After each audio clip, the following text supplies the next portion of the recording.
Necə bilim ki, nəsil ssenarisindəyəm?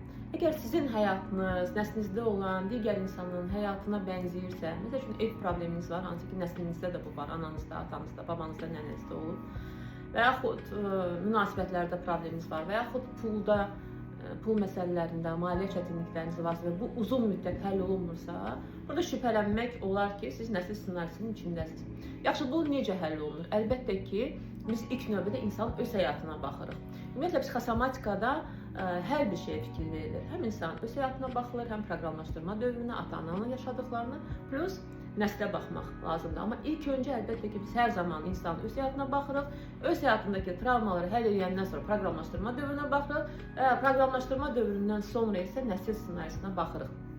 Çünki elə hallar var ki, məsəl üçün, təşviş pozuntularıdır və yaxud hər hansı bir digər xəstəliklər, son zamanlar hətta bunun biz müşahidəçisi olmuşuq. Bunlar terapiyada insan öz həyatını işləyərək keçmədikdə nəslə müraciət edən kimi avtomatik həll olunur.